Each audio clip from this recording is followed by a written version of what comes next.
గాంధీ భవన్లో టీపీసీసీ క్రమశిక్షణ కమిటీ సమావేశం కొనసాగుతోంది. గాంధీ భవన్లో చైర్మన్ మల్లు రవి అధ్యక్షతన జరుగుతున్న ఈ సమావేశంలో 4 అంశాలపై చర్చిస్తున్నారు. కొండా సురేఖ కూతురు సుష్మిత చేసిన వ్యాఖ్యలతో పాటు కొండా సురేఖ ఇచ్చిన వివరణపైన చర్చిస్తున్నారు. అలాగే చిన్నారెడ్డి ఇచ్చిన వివరణపైన క్రమశిక్షణ కమిటీ నిర్ణయం తీసుకోనుంది. అటు కోమటిరెడ్డి రాజగోపాల్ రెడ్డి వ్యాఖ్యలపైన సుమోటోగా తీసుకుని షోకాజ్ నోటీసులు ఇవ్వాలా వద్దా అన్నదానిపైన నిర్ణయం తీసుకునే అవకాశం కనిపిస్తోంది.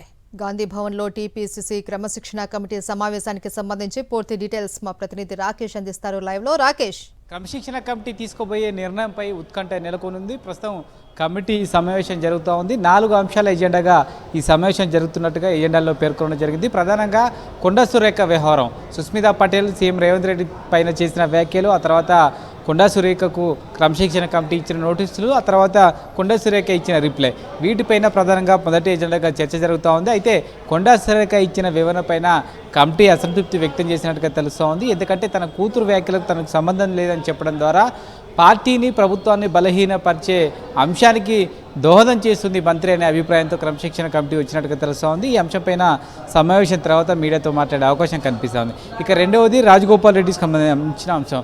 రాజగోపాల్ రెడ్డి ఇటీవల కాలంలో సీఎం రేవంత్ని టార్గెట్ చేయకపోయినా ప్రభుత్వం పైన పరోక్ష విమర్శలు చేస్తున్నారనే ఫిర్యాదులు వెల్లువెత్తుతున్నాయి. అయితే డైరెక్ట్గా ఇప్పటివరకు క్రమశిక్షణ కమిటీకి ఎవరు కూడా రాజగోపాల్ రెడ్డిపై ఫిర్యాదు చేయకపోవడంతో ఇప్పటివరకు నోటీసులు ఇవ్వలేదంటూ కూడా క్రమశిక్షణ కమిటీ ఇప్పటివరకు పేర్కొంది. అయితే ఈ అంశంపైన సుమోటోగా తీసుకోవాలంటూ కూడా పార్టీ నేతలు కోరుతున్న నేపథ్యంలో రాజగోపాల్ రెడ్డి అంశాన్ని సుమోటోగా తీసుకోవాలా లేదన్న దానిపైన కూడా నిర్ణయం తీసుకునే అవకాశం ఉంది. ఇక కమిటీ ముందు ప్రస్తుతం కంది శ్రీనివాసరెడ్డి హాజరయ్యారు.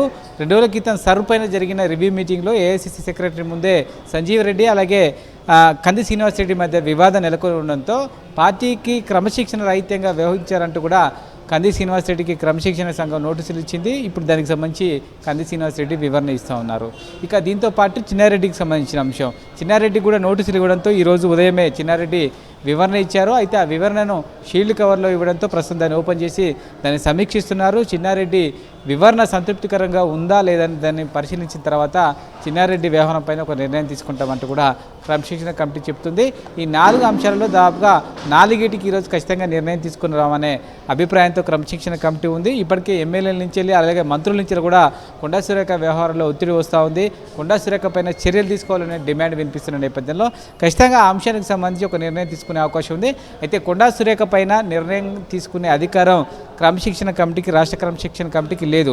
ఏదైనా ఉంటే ఇక్కడ ఉన్న వ్యవహారాన్నంతా కూడా నివేదిక రూపంలో ఢిల్లీకి సంబంధించిన పార్టీకి నివేదించాల్సి ఉంటుంది. ఢిల్లీ ఏఐసీసీకి సంబంధించిన క్రమశిక్షణ కమిటీ మాత్రమే దీనికి సంబంధించి చెప్పే అవకాశం ఉంటుంది. కాబట్టి ఆ విషయంలో ఒక స్పష్టమైన నిర్ణయం తీసుకునే అవకాశం ఉంటుంది. ఓవరాల్గా ఈ 4 అంశాలపైన అయితే ఒక స్పష్టత వచ్చే అవకాశం కనిపిస్తుంది. Right, thank you Rakesh. మరిన్ని అప్డేట్స్ కోసం ఛానల్ను సబ్స్క్రైబ్ చేయండి. నోటిఫికేషన్స్ కోసం బెల్ ఐకాన్ పై క్లిక్ చేయండి.